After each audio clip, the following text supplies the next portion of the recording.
Hey guys, so today is Spirit Day, October 20th, and I thought that I would go ahead and record my video for everyone in remembrance of all the teens that have committed suicide lately and let everyone know that it really does get better, like way better than I ever thought that it would. Um, when I was in elementary school, I guess, probably fifth grade, is when I started getting teased and bullied. My last name just so happens to be Gray, and it doesn't take much thought to remove a letter and come up with a great original bullying tactic, and to call me Ryan Gay. Ooh, that was so smart of them. And you know, for years it bothered me, and now it doesn't. I mean, when I look back on it, it was so childish and unnecessary. But I'm glad I'm here today to be able to look back on it. It continued through um, elementary school, middle school, into high school, and it was hard. I'm not gonna lie, it was really hard, but I was able to overcome it. I had some great friends that really stuck with me and really helped me out through everything. And I came out when I was 14, and which some people would say, "Wow, that's so young, and how do you know who you are at that point?" But you know what? I knew exactly who I was. I could I could feel it. I knew I was different, just a little different, and you know what? There was nothing wrong with it. So and there's nothing wrong with you if you're out there and you're 13, 14, 15, 18 years old and you're feeling different from everyone else. You know what? There's nothing wrong with it. You're perfect just the way you are, and you're the way God made you, whether people want you to believe that or not. And I feel like, um, a lot of people try to bring people down. And, the biggest thing that my mom always taught me was when people made fun of me, don't let them see that it bothers you because they keep doing it. That's what they feed off of. They love that. They love to know that they have gotten to deep down into your core and that they've hurt you somehow, and that's what they feed off of. And if you can turn around and you can look at them and you can say, you know what, I'm sorry that you feel that way, and you can let them know that it's not hurting you, and it may deep down inside be hurting you, and I bet it does. It hurt me for years, but I took the time to, and it was hard at first for me to figure out how to not let it appear to hurt me, but I did, and it got better. Some of the people, they quit making fun of me as much, and it did get better. And when I first came out, it was hard. I told a few friends, and I really found out who my true friends were at that point. Some of them decided to go tell other people, even though I asked them not to, and others didn't. So and even those that did, they've come back to me in the past years and they've said, I'm really sorry I did that. That wasn't my place. I should never have done that. And, I thanked them for it and told them, I had no hard feelings against them. And in effect, they made coming out easier for me because I didn't have to go around telling everyone. They sort of just figured it out on their own. And I um, came out when I was 14, and it was tough. And at that point in my life, I got into a bad place. I really didn't feel like life was worth living anymore. I hated going to school every day. I hated being teased. I hated the people that were teasing me. And um, I got to a bad place. But something stopped me that night, and it made me realize that life really was worth living. And I don't know who it was or what it was. I don't know if it was God. I don't know if it was Madonna. I don't know if it was Cher or whoever. But some voice in my head told me, this is not it. This is not how you're going to go.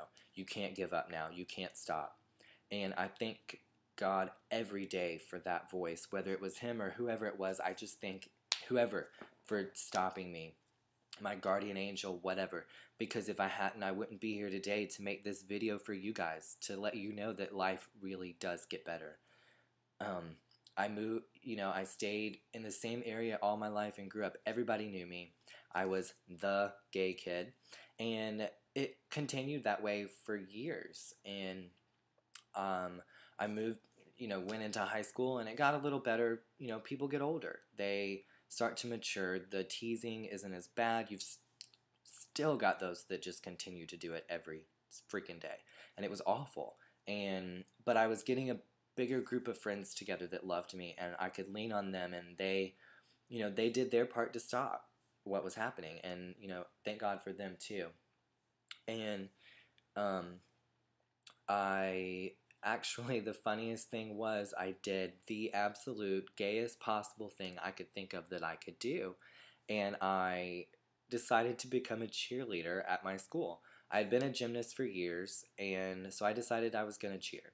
And for me, I was like, wow, this is the biggest, gayest thing I can do. If they weren't teasing me bad enough already, it's just going to get worse. But it's something I really wanted to do. And if it's something you want to do, do it. Do what you want to do. Don't let these people bring you down. That's their whole goal. And by me doing that and saying, you know what, go ahead, make fun of me some more. It really, that was my personal, that was me. I was getting myself out there. I was doing what I wanted to do, and I didn't care what they had to say. And the funny thing is, when I did that, the teasing actually stopped. The bullying stopped. It got way better.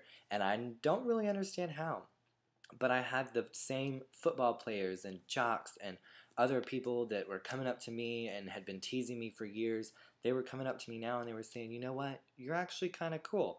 And we always thought that you were going to hit on us and try and turn us gay and blah, blah, blah. Newsflash, people, you can't catch it. It doesn't work that way. You're born this way. This is who you are. And nothing's going to change that. And my goal is not to make you gay. I could care less if you are or not. It makes me no difference. If you are, yay, good for you. But if you're not, then that's you. I'm being me, you be you, and we move on. End of story. And it was so funny to me that things changed so much in those few years, and that when I cheered and that they realized, I actually was a human being, and I actually was a decent person and a good friend, and they wanted to be around me. And that made things so much easier for me, so much easier. And so I graduated high school. I moved 45 minutes away from home to the University of Georgia, where I go to school now. And you know what? I was one of 15 people from my high school to get into school here. Everybody else most of them are still at home. They're still sitting around doing their own thing. And you know what? I'm moving on. I got out of there. Don't ever intend to go back. And I'm moving on. I'm in a better place. I live in Athens, and I have a enormous group of friends here. I have an amazing group of friends here. We hang out constantly. We do things together. We have dinners with TV shows that we all watch. We do this. We do that. We may have cookouts during the summer. We go out on the weekends together. We go see movies together. We go to dinner just to go to dinner, just to hang out. And I love that about my friends. I can call any of them on the phone and talk to them if I have a problem. I can always go to them. And you know what? Those are what best friends are. And for me, college has been the best experience of my life. I've had so much fun here. I'm glad it's not over. In fact, I've had so much fun that I've kind of continued it and fell behind a little bit. But you know what? I get to spend a little more time here with my friends, and that's what's important to me. And I'm very thankful. I'm very blessed for the group of friends that I have.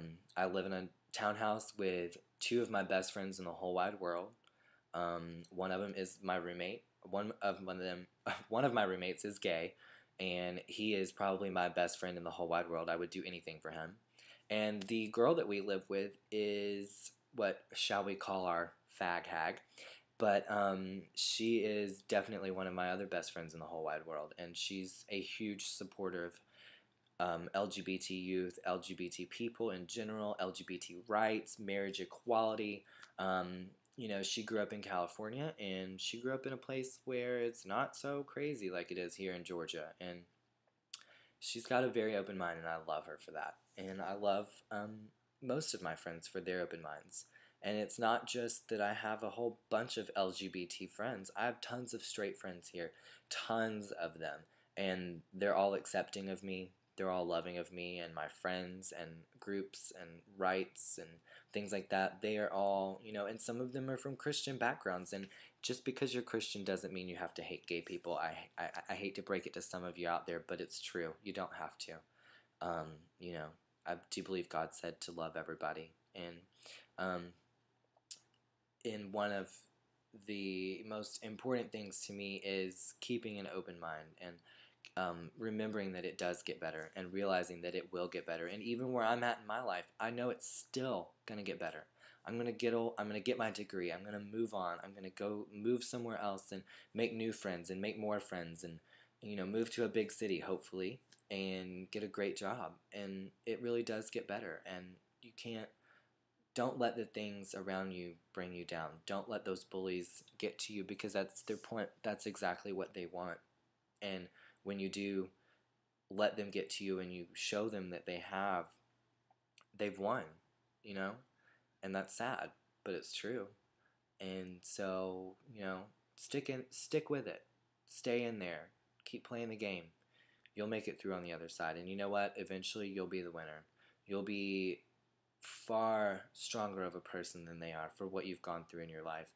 And it's worth it. It's totally, totally worth it. It totally gets better. And I'm living proof of that. I am. So, for all you guys out there, I love you.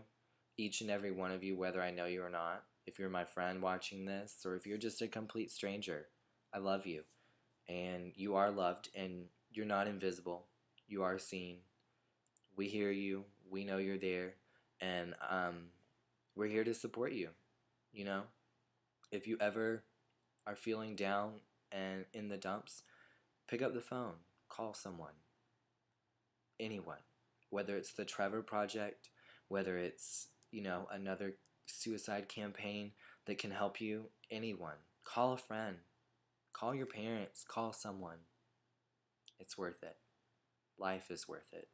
It really, really, really, truly does get better. And we want you here to find out how much better it gets. And we need you here. We need your help in the fight for equal rights, for equality for all, to end Don't Ask, Don't Tell, to get rid of the Defense of Marriage Act. We need you. We need your help. We can't all do it alone. And you guys, LGBT youth, you're growing up. You are the next generation. I'm the next generation. What am I talking about? I'm only 21. I'm not even that old. We are the next generation that's going to have to lead this fight. And you got to be here to help. If you're not, we can't have you help us. So, you know what? Stick with it. Stay with it. Life's worth it. It really does get better. Love you all.